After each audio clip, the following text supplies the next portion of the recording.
Hello, everyone. My name is Harriet White. I'm a media innovation entrepreneurship student here at Medill. And I'm excited to introduce to you Tim Franklin and Steve Grove tonight for the Local News Summit's keynote address about the future of Google and the future of news. So Franklin is a senior associate dean here at Medill, and prior to that role was the president of the Poynter Institute. He's been the top editor of three top metropolitan newspapers, including the Indianapolis Star, the Baltimore Sun, and the Orlando Sentinel, as well as the Washington managing editor for Bloomberg News.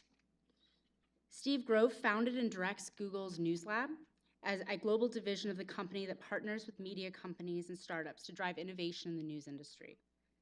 There he leads Google's new $300 million investment in news. He previously led YouTube's first news and politics team, building a global partnership effort for political candidates, news organizations, nonprofits, and citizen journalists. Grove wrote for the Boston Globe and ABC News prior to joining Google. So please give me a warm welcome in introducing Tim and Steve.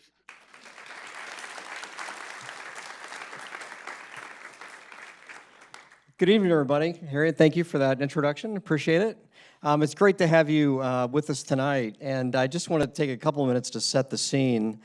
We've been meeting all day today as part of the Medill Local News Summit, which is part of a 2-year local news initiative that we're kicking off here at Northwestern University to work with 3 Learning Lab news organizations, the Chicago Tribune, the San Francisco Chronicle, and the Indianapolis Star, to help them through their process of reinvention of local news and to help them as they continue their path to prosper in this digital world that we live in. So we're joined here this evening by more than 60 news leaders, thought leaders, from around the country, and it's great to have all of them on campus and to be talking about this very important issue, not only for journalism, but for democracy.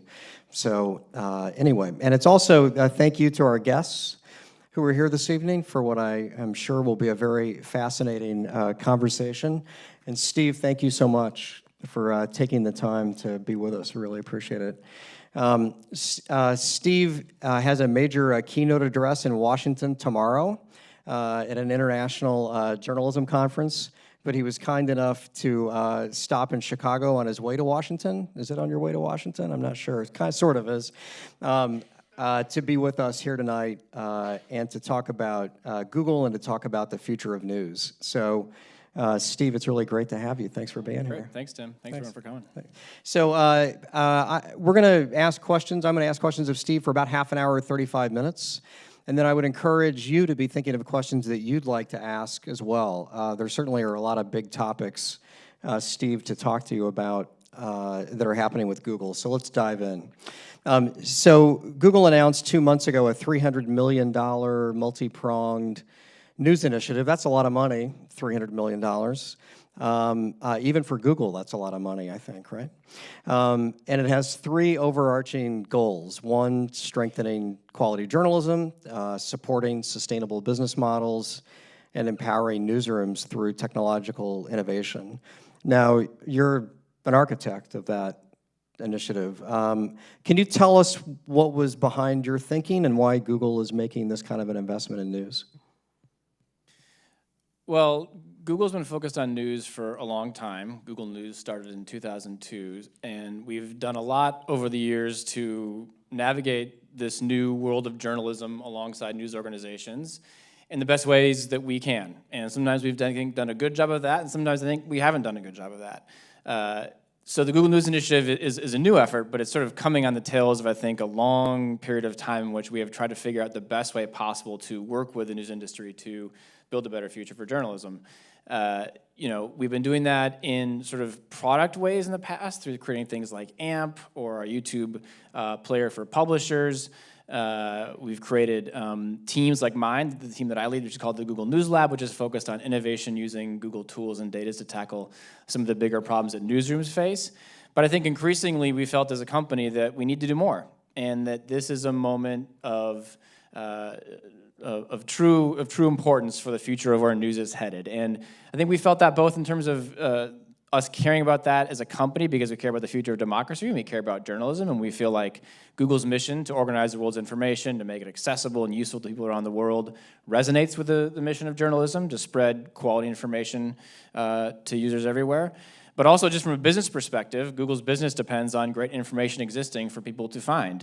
We're a search company, and if you're looking for great information on the web, there's no better quality information on the web than journalism. And so we felt like both for sort of moral reasons, but also for business reasons, we needed to do more. And so the Google News Initiative is sort of us doubling down and saying, look, journalism can't fail. Publishing must survive. We need to do more to help it survive, and we need to do more in collaboration with news organizations to get this right. And so the 3 pillars, which you mentioned, are empowering quality journalism, helping evolve new business models, and helping new technology advance newsroom development and growth. And there's some money behind it that is funding it, but really it's sort of bigger than the funding in a sense. It's really about from the very top of our company, from Sundar Pichai himself, our CEO, saying to the news industry, we want to do more here, we want to do more with you, and this initiative is our way of really giving it a name and giving it sort of a priority at the senior most levels of the company. Okay. So we've been talking today about the sustainability of local news specifically, and you touched on it a little bit, but could you expand on why a healthy local news ecosystem is good for Google and good for the country ultimately? Yeah. Well, I mean, in some sense, all journalism is local. Some local stories have national and international interest, but every piece of journalism starts in a place. I think this room well knows how important local journalism is to the future of democracy. I myself got my start as a local news reporter at the Northfield News in Northfield, Minnesota, where I grew up. I graduated from college and spent a couple of years abroad and came back home, like every good 25-year-old, to live with my parents and figure out what was next. And just started writing for my local paper and really felt a sense of mission about it, and a sense that this was about telling stories that needed to be told in my community. And the beat that I covered most predominantly was the influence of Hispanic immigration in our town, which is a big change for us as more and more immigrants from Mexico moved into our town. And so, like a lot of others at Google, I care a lot about local news personally. As it matters to Google, I mean, roughly a third of all mobile searches on Google, for example, have a local intent. So clearly people, when they're coming to Google to find information, care about location that has geographical relevance to them. So there's business reasons, of course, that we want to make sure there's great local content out there, but I think even more than that, people at Google are really animated and care most about local news. I can just share anecdotally that the News Lab focuses on a lot of different issues in the news landscape. We focus on trust and misinformation and inclusive storytelling and new technology, but the one focus area that we have that gets the most interest internally at Google from like other engineers and product folks and policy folks and what have you is local news. Like you just mention local news at Google and people just sort of light up. And I think everyone remembers their local newspaper. They feel a connection to it. It's not hard to imagine why local news matters to communities. So it is an area that is important to us, I think, both personally as people that work at Google, but also from a business perspective. Well, the landscape for local news is a little bit scary at the moment because of digital disruption. The national players, the New York Times, the Post, the Wall Street Journal, seem to have figured it out and seem to have a business model that is taking hold in terms of digital subscriptions. Regional and local news organizations are still looking for that business model, I think. Are you optimistic, pessimistic about the future of local news, and do you see a model beginning to emerge in all of your work at the company? Yeah. I mean, I'm optimistic at a very basic level just because I think there is a demand for quality local news. And if there is a demand for quality local news, the supply will find a way to meet that demand, even if it's going to be in a somewhat different way than it has in the past. So there's a product out there that people want, and it's information about where they live. Local news is going to survive and thrive in various forms in the future.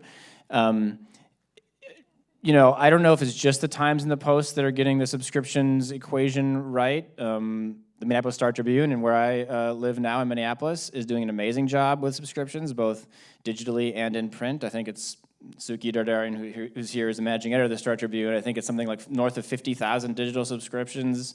They have a newsroom with 220 journalists. We'll hear more from here tomorrow at the conference. But they've really found ways to serve the local community of Minneapolis with a really quality product where they invest in color photography, lots of reporters, great content. And they've really stuck to that strategy over time and grown. So I think there are examples other than just the big nationals. But I don't mean to say that there aren't challenges. There are. And I do think new models need to exist, and we're experimenting with some of them. Advertising is a big part of how local news can find revenue. It's different than it once was, but our programmatic ad tools on Google help. But we're trying to look at this holistically. So we have a lot of different things we're trying out to see the ways in which we can help local news grow. Part of it is helping coverage gaps be met. So we launched this experiment called Bulletin in Oakland and Nashville, where it's essentially like a Creative Commons licensed driven bulletin board for community events where citizens can post content from places that reporters can't get to, and news organizations can pick it up and use it after it's been vetted by a community. That's sort of tackling it from the content end. And then we're just looking for like various experiments out there that seem worth investing more deeply in. So we're supporters of Report for America, which is sort of a service-driven model to journalism, similar to Teach for America, the idea of being a local reporter something that you want to do to help improve the civic fabric of our communities. And then we want to make the tools that local news organizations use easier. So part of the Google News Initiative, which we launched, was giving 200,000 seats for free to local news organizations to use our Google G Suite tools, like our Google Cloud infrastructure and those tools.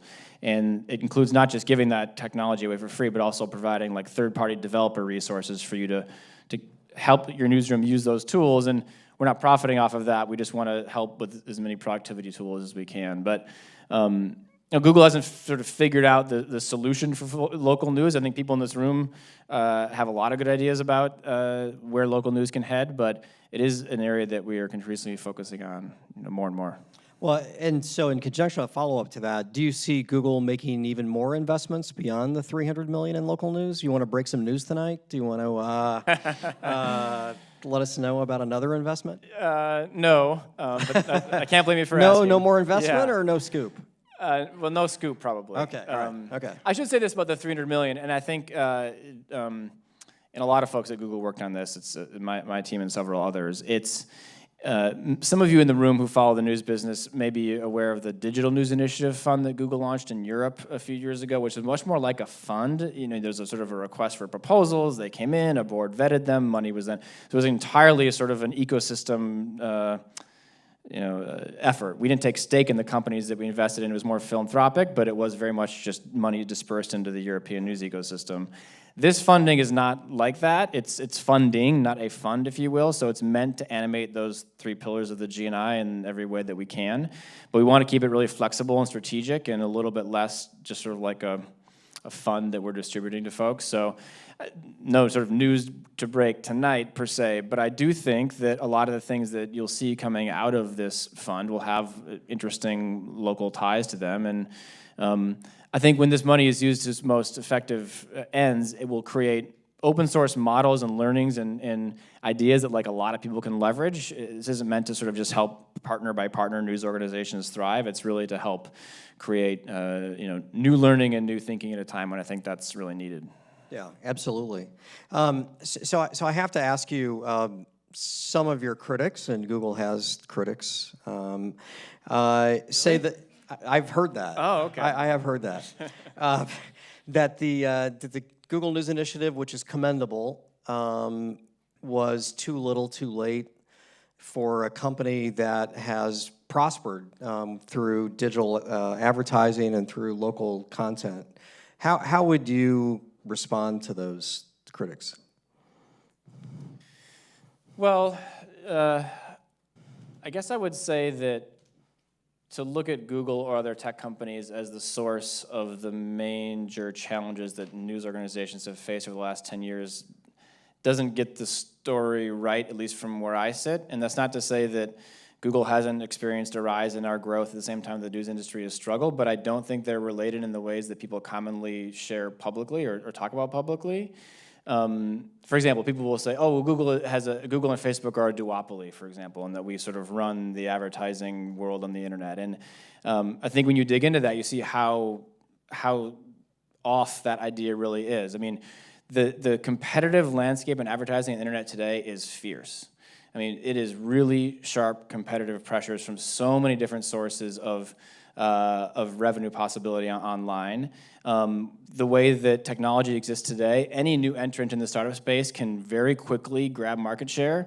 There's a lot of venture funding out there for that. So when you look at the ways in which advertising happens online, it's actually a very competitive environment. I think people don't think about it that way. I think also when you look at the ways in which our technology works, it's all free. So you're a click away from using any other search engine or tool that you want to navigate your experience in the web. So we're a free tool. So it's not, in that sense, I don't think it's there's a sort of market boundary that people sometimes mistake Google for having.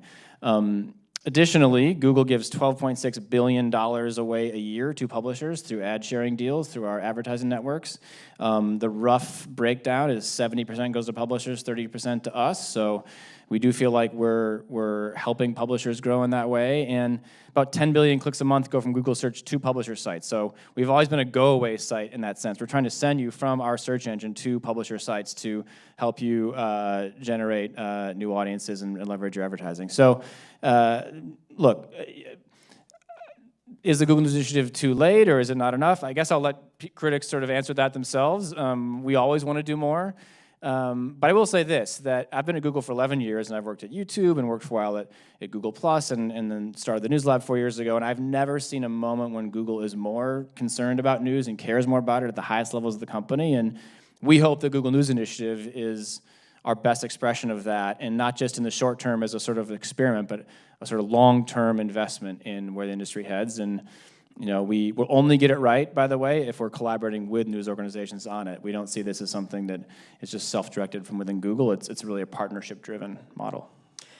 So one more local news question, and then I have some other topics Cool. I wanted to get to. But we talked at the summit today about how we may be headed toward this user-paid model for local journalism, a model in which consumers are paying through digital subscriptions, not getting local news for free.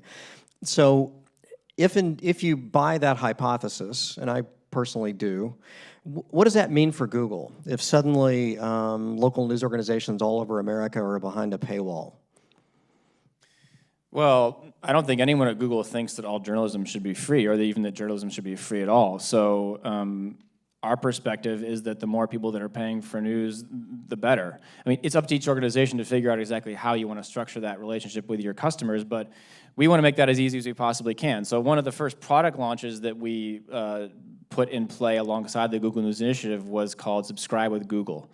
I don't know how many of you followed this, but it's our new approach to helping users subscribe using their Google account and verification tools across the web. So it both gives a news organization the chance to have a subscription flow coming from various campuses outside of your site, and it makes the subscription flow a lot easier and simpler. There's a lot of friction on publishing sites today, and just in general with subscriptions that we wanted to help eliminate, and we kept hearing again and again and again from news organizations that this could be easier and we could use Google's help. So this is something that we've taken on as a new path to revenue, and we think it's really, really promising. And in terms of sites being behind paywalls, we used to have a policy that was called First Click Free. It was essentially for paywalled sites where if you were on Google News or even on Google Search and you clicked on, say, the Wall Street Journal, the Financial Times, our policy was you sort of got the first article free, and then at some point you'd have to start paying.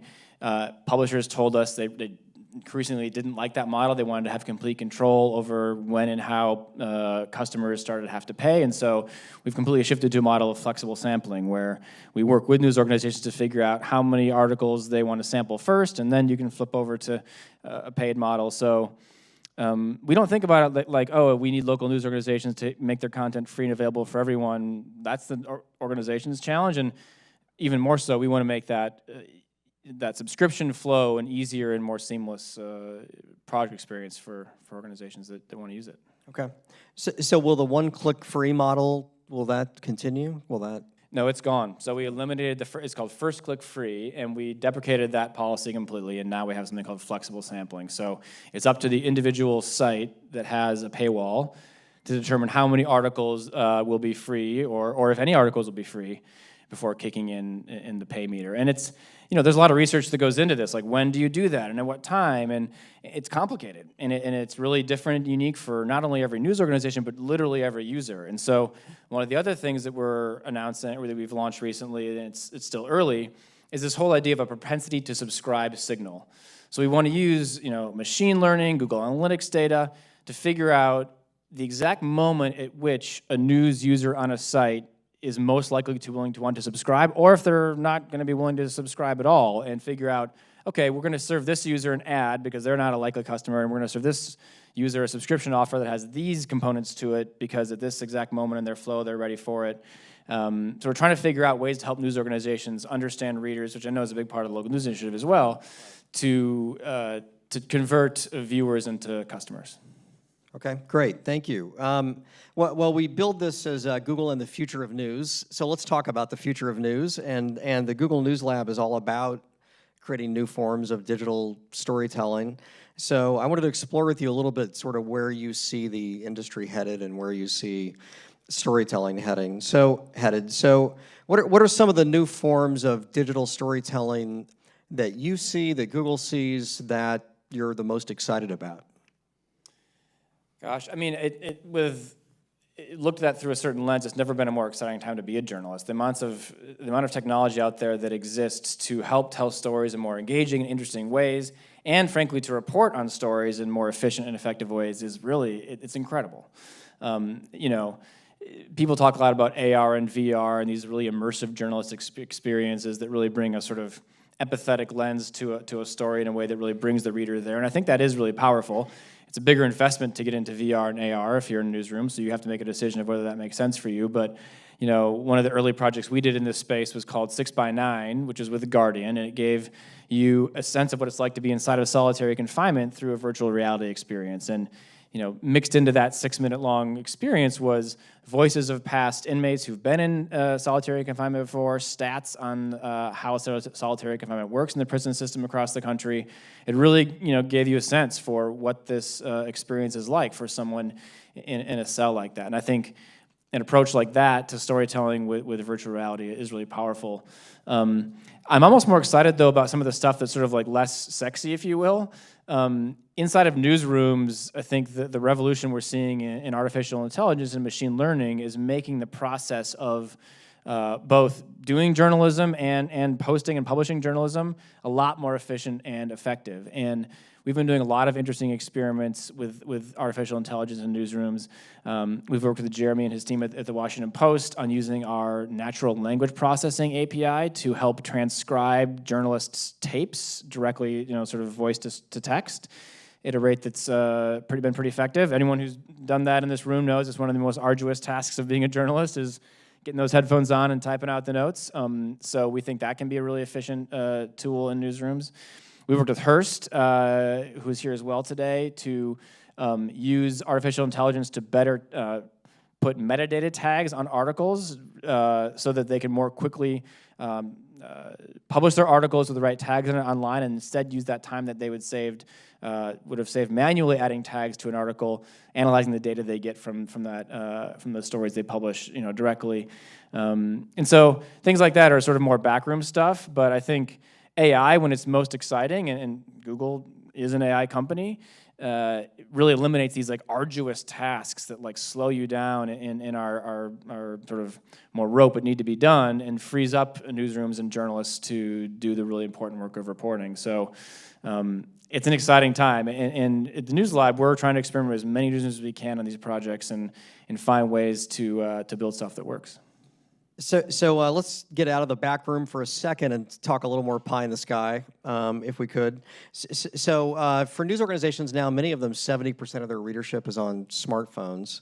Do you see smartphones as being the way that people access news and information 5 years from now, 10 years from now, or will it be things like voice-activated news or AR or VR or one of the other methods you've talked about? Yeah, that's a good question. I suppose I don't really know. I will say the shift to mobile has been obviously one of the biggest transformations that the news industry has seen, and it's just changed so fundamentally the opportunity to reach your readers, every minute of the day, given how much time people spend on their phones. So it's a huge opportunity. I don't see that sort of going away anytime soon. The voice activation stuff, though, is really interesting, and I don't know how many folks in this room own an Alexa or a Google Home, but right now, the news experience there is kind of like, okay, like you sort of say, what's the news? And then you get like the latest NPR newscast or the latest, Fox News news brief or whatever it is. That's going to have to change, and it's a great opportunity for newsrooms to rethink how they get news to consumers in the most seamless way possible. So we're experimenting a lot with the Assistant and news. We've got groups of publishers who are helping us think this through.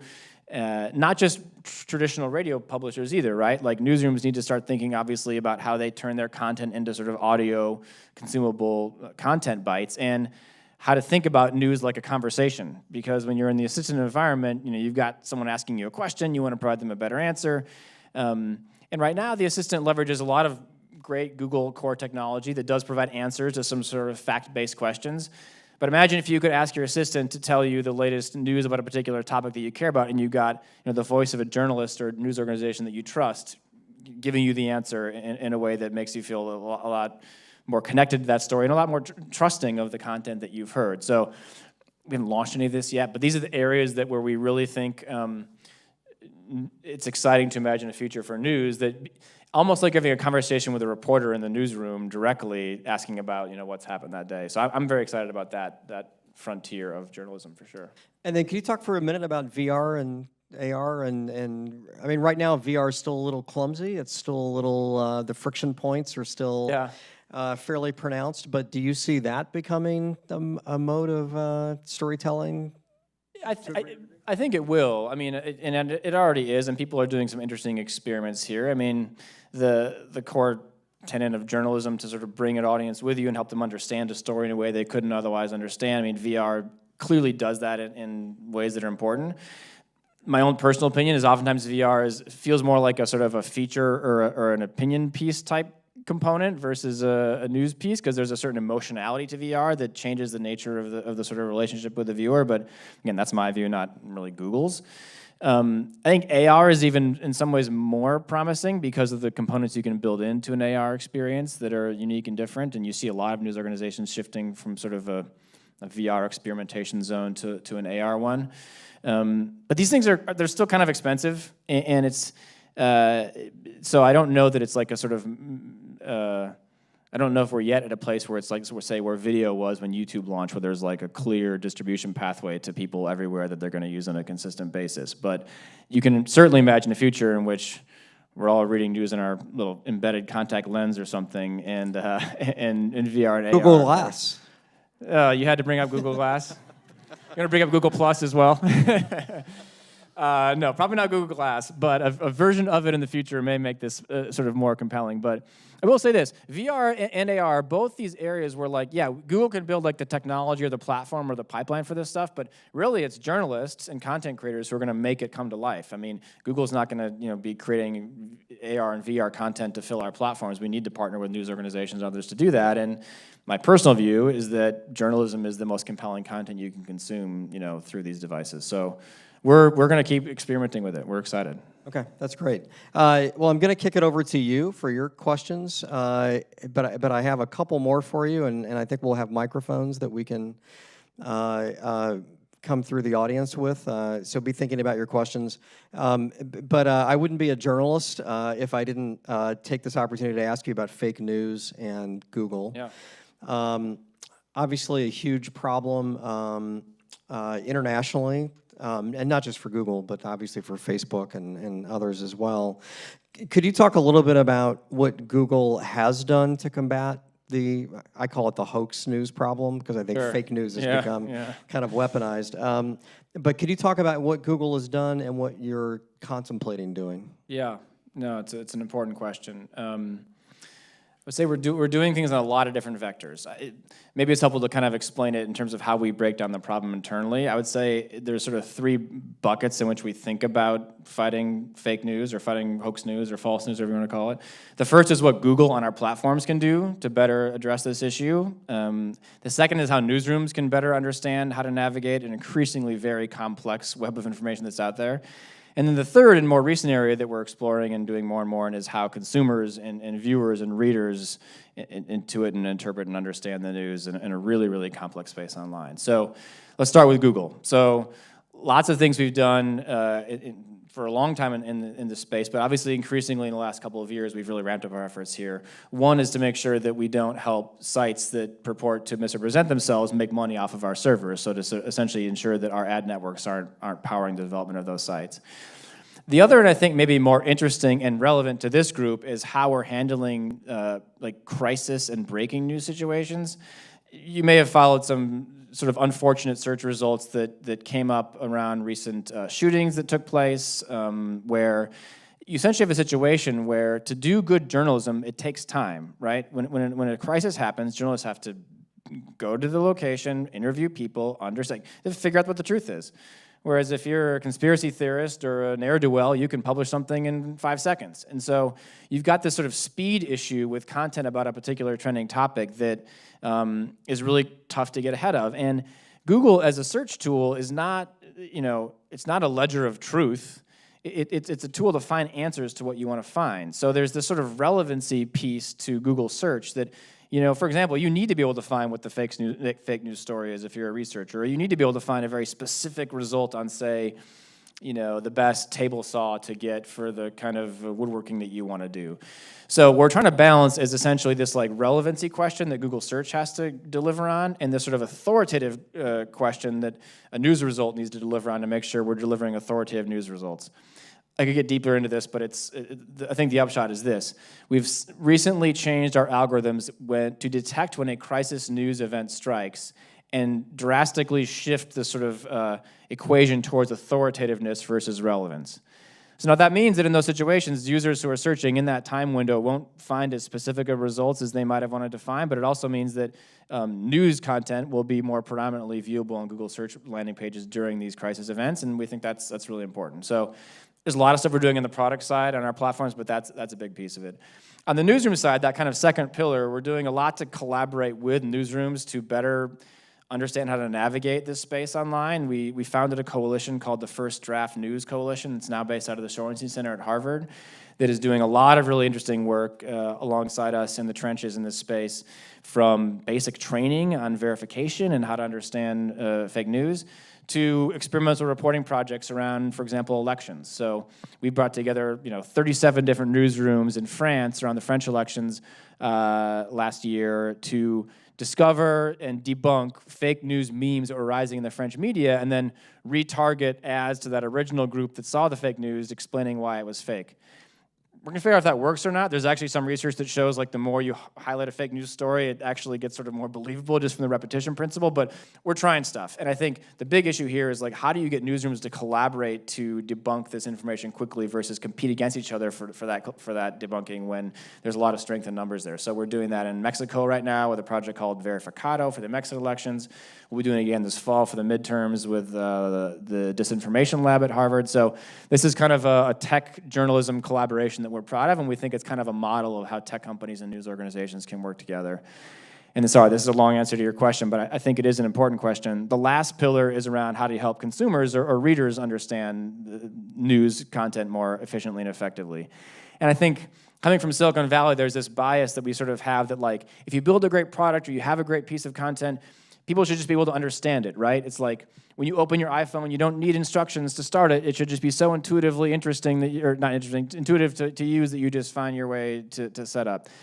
But and that's honestly for me too. That's been a little bit my bias for a while. Like I always thought of like media literacy or news literacy as kind of paternalistic and preachy, until I started digging into the research more, and it's really, really stunning how challenging it is for consumers to separate fact from fiction online. And there's a study that came out of Stanford, I want to say 5 or 6 months ago, by a guy named Sam Weinberg, that did a pretty massive study of how well consumers can understand content online. 82% of middle schoolers, for example, couldn't separate sponsored news content from regular news content. They just couldn't tell the difference.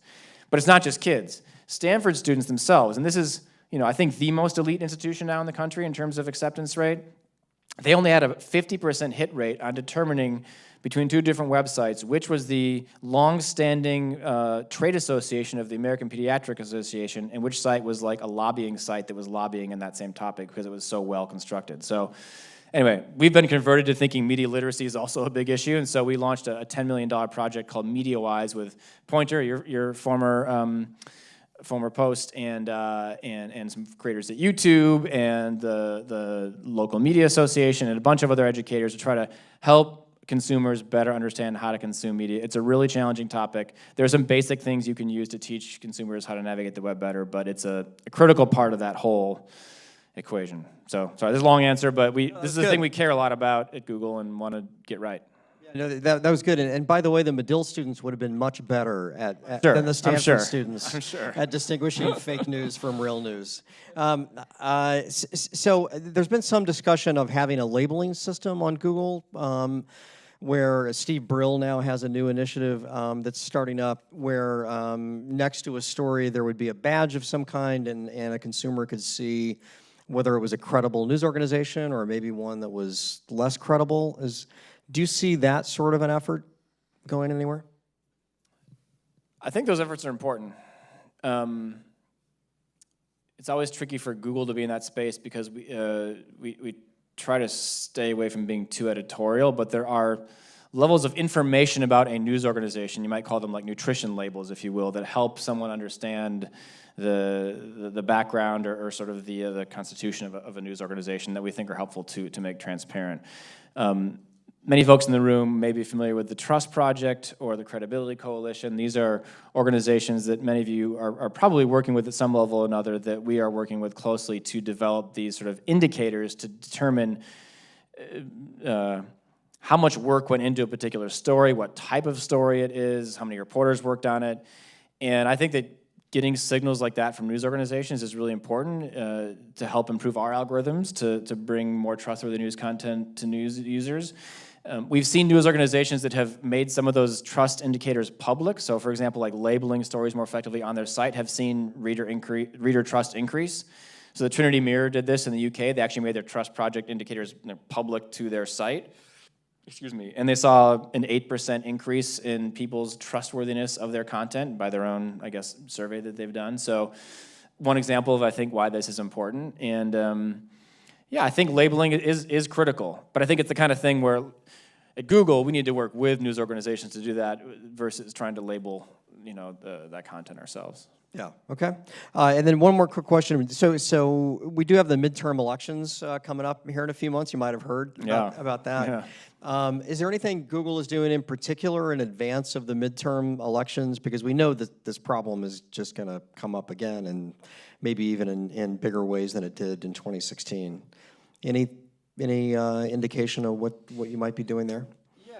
A bunch of things, some news-related and some not. Maybe the most important ones to highlight would be some of the changes we've made around the transparency we have on political ads on Google and YouTube. So we're being much more transparent about who paid for what ads. We have new policies in place to prevent cross-border ads that misrepresent where they came from.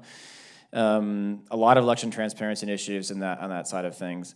We have a ton of advanced protection security initiatives to help campaigns and newsrooms protect themselves from everything from DDoS attacks to misrepresentation, what have you, that we're putting into play that I think are important. Some of this has been around for a while, but we're just trying to get the word out more about these tools.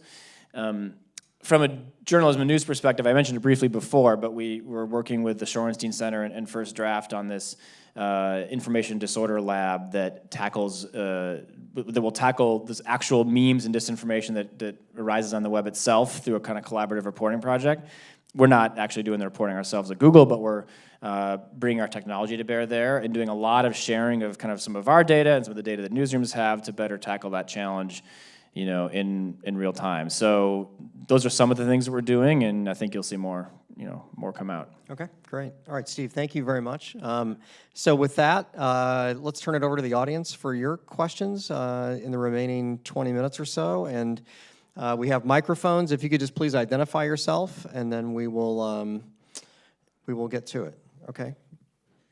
Hi, my name's Mackenzie Warren. Steve, thanks for coming. I'd also, just before I ask this question, like to thank you publicly for the investment that the Google News Lab has made in training journalists all over the country, especially at the USA Today Network. You've touched 2,700 of our 2,700 journalists, so that's a 100% Awesome. hit rate. Yeah, that's Thank great. you very much for that. You mentioned AR and VR, and especially like in the Alexa and Google Assistant space.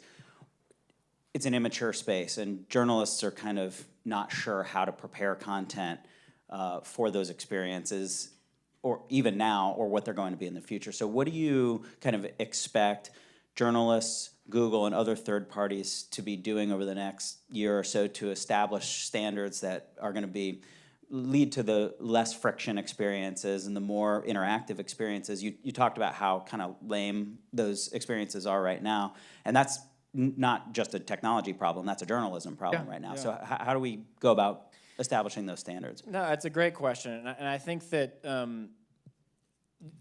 one of our goals, and I don't know if we always get this right, but I want to get this right. I wanted to get even better at this, is to try to get ahead of some of these technologies enough such that not every single newsroom needs to simultaneously experiment with the same thing, and sort of, there's just inefficiencies to that, because you're right, like trying new things. If you have a newspaper or a news publication, how many sort of like bets can you take a year to try something new, right? Like it's limited. You got a business to run, you got all these, so how many newfangled, sort of technologies you're going to use, and how you're going to roll the dice to figure out which ones are going to make sense long term? The answer is probably not many. So what we're trying to do a better job of is getting ahead of what works and what doesn't, and try to do some kind of like, we call them lighthouse partnerships, but partnerships with one organization to try something out to an extent that we can then build a case study off of it and be really honest about what worked and what didn't, and open source some of those results. I think we can do better at that, actually. I think it's the right idea, but we need to do more.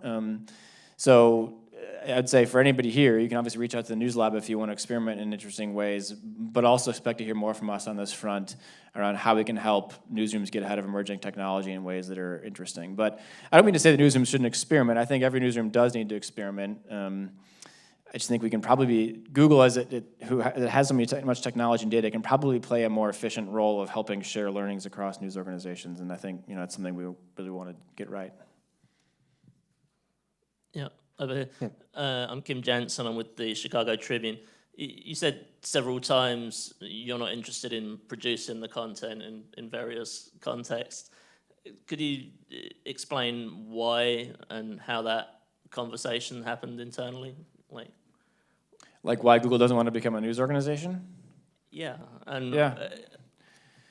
Well, I don't think we're very good at it. It's a fear for a lot of us, right? Yeah. That you could come in and do that, and you've chosen another route for now, but I'm curious as to what your thinking is about that. It's a great question. I don't think that's the kind of company that we've set ourselves up to be. It's not our core competency.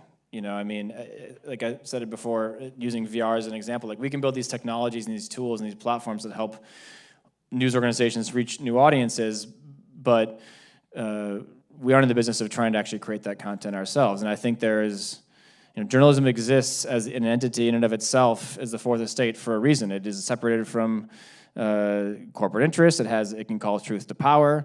Many of the same partners that we help grow businesses of, also report on us in ways that, we don't always love. And that's just part of the equation. And we sort of accept that, and we welcome it, because that's how journalism should exist. So that's not, we just really do think of ourselves as a technology company. That's what we have always been, and being a news organization is something that a news organization should do. But if we're getting this right, we're going to partner more and more deeply with news organizations to figure out the future, and that involves getting in the trenches together, really, and that's what we want to do.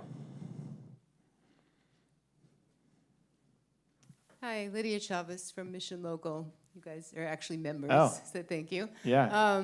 But I wondered if you could talk about Bulletin a little bit, what your expectations are there, and that is sort of a step in the direction of creating content of a certain kind.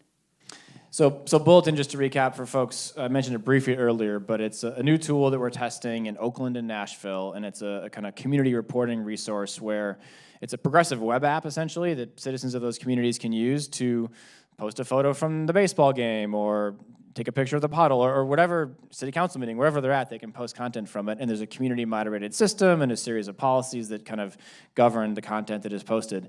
It's an experiment. Like, we'll see where it goes. We have just launched it in 2 communities, but I think it came from an insight of trying to help news organizations coverage gaps that they have in their communities and leverage the fact that there are certain parts of journalism, let's call it the what, that like citizens actually can help with. Now, the why and the how and the context and around that kind of content, I think, is still the role of news organizations. But by getting the sort of what up there through photos and video and text from the scene of events is a helpful, I think, starting point, and we hope a more efficient way to help news organizations leverage audience. All this content is automatically Creative Commons licensed, so anybody can use it. But it is an experiment. Similar to the point I said earlier, though, about people being really excited about local, I mean, when we launched it, we had a small little press release to sort of comment on the fact that we were going to be experimenting in this way, and the coverage of it by the press was enormous. And it kind of woke us up to the fact that, wow, there really is this enormous appetite, in the media ecosystem today to try new things in local. And so, we're bullish that it's useful, but we're going to need to get feedback from news organizations and people as to whether that's right.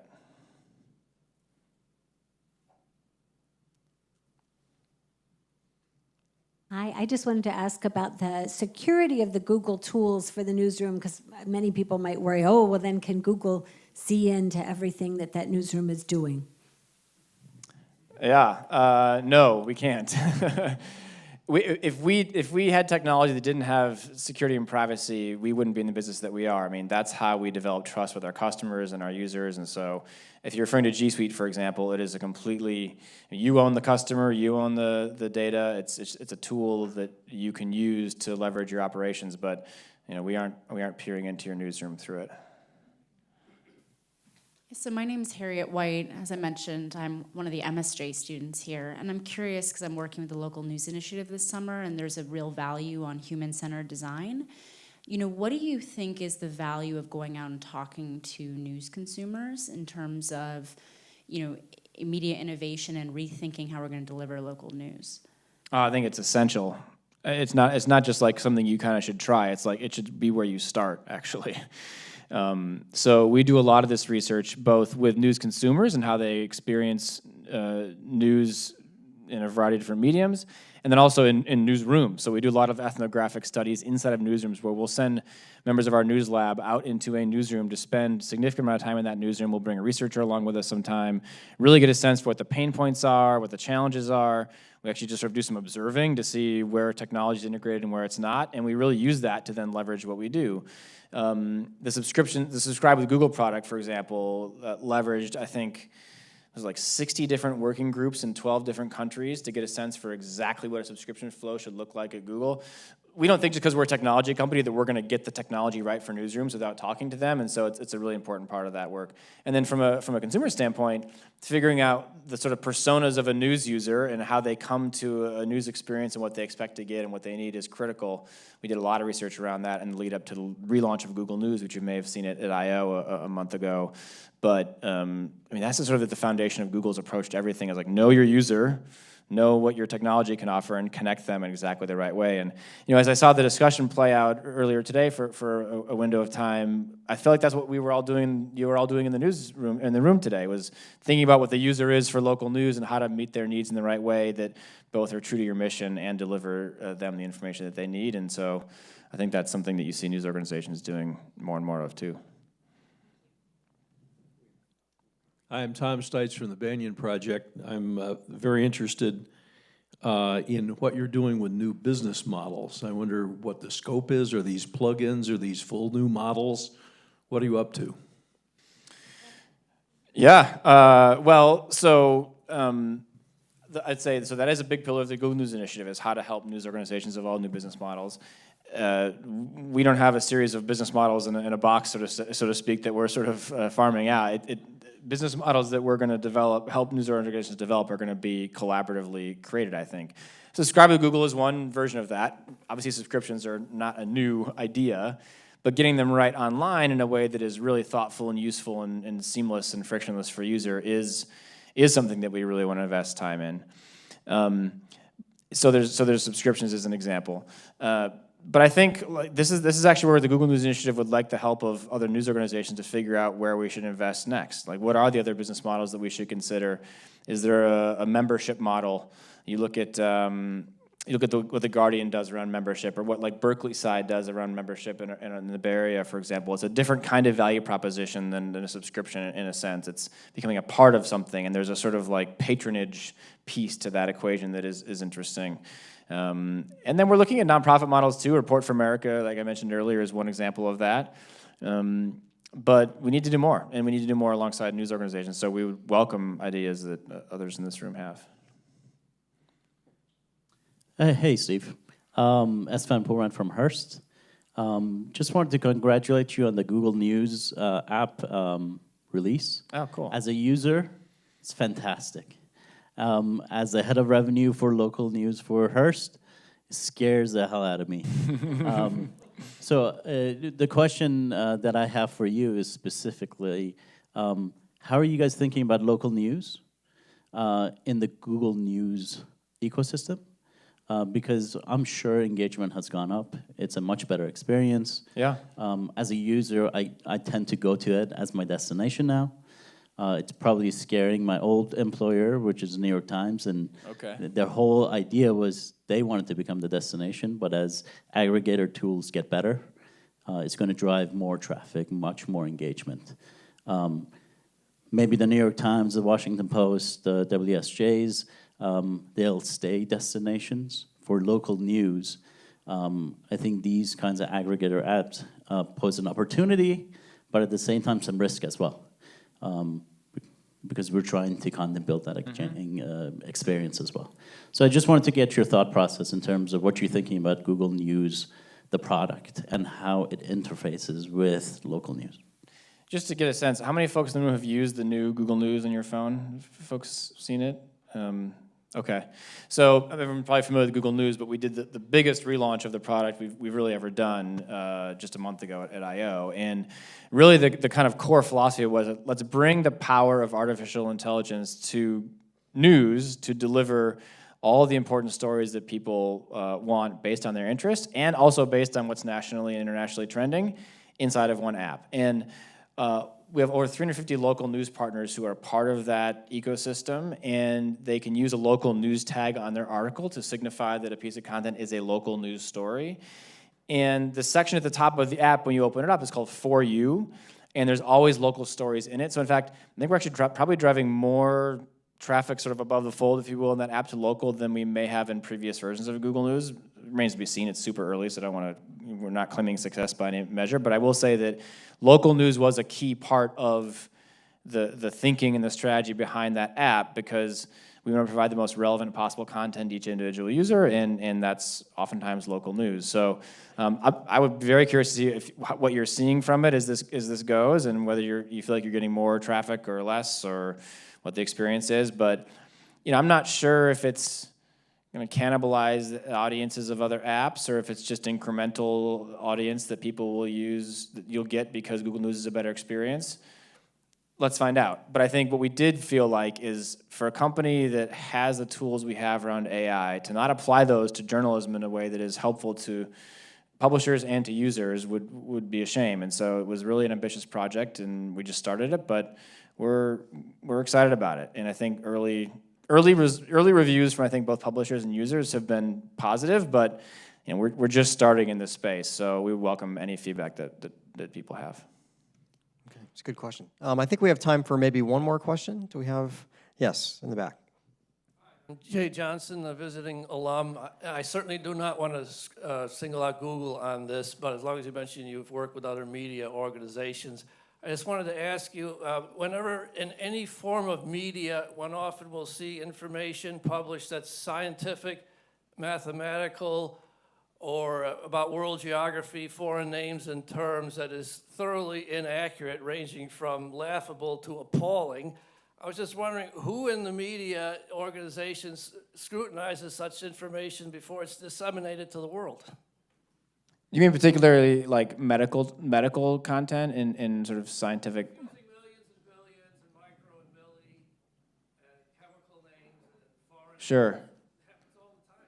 Yeah. Somebody would be embarrassed, but apparently nobody's noticing. No, I think, well, I will say this, that there are all kinds of, let's just take medicine as an example. There's all kinds of content online that you might consider to be of a hoaxy nature or a conspiracy nature that's a real problem. I mean, you know, you could have anybody go out there and claim that, I don't know, eating shoe leather cures diabetes or something, right? And that happens. I don't mean to make light of it, but that does happen. Like, people do post erroneous medical facts online, and one of the things we've tried to do about that is we launched this fact check tag to try to increase the number of fact checks that is surfaced on Google News clusters. So you'll see a cluster of articles about a particular topic, and then embedded in that cluster will be an article from a fact check source.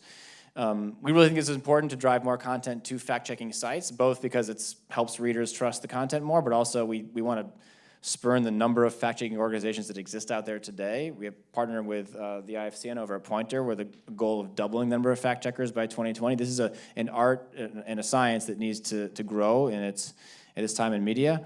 And we've just launched also medical fact checks too, and it's early, but we've partnered with a few organizations out there who are the authority on medical facts to help integrate that into Google search too. So you're right, it's frustrating to see false content out there, and we have a role to play in that. And I think helping those whose business it is to check facts on those topics and helping our users find that content along with other types of content they're interested in is important.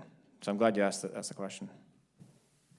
Thank you for the question, and Steve, thank you so much for diverting on your way to Washington to be with us tonight and to be with us even this afternoon during the local news summit. We greatly appreciate your time, and thanks for coming. It was really fun. And if I could just say before we wrap, what you're doing with the local news initiative is so important. I'm really impressed by it. You've got really great minds focused on this topic around data and helping local news organizations, find subscribers and find customers in new ways. And it's something that's very resonant with what we're doing at Google. So I'm sure I'll be working with a lot of you moving forward on this project, and really commend you, Tim and Medill, for launching it. It's a great initiative and long coming, and we're excited to work with you on it. Thanks. So thanks, everybody. Thanks. Same here. Thank you.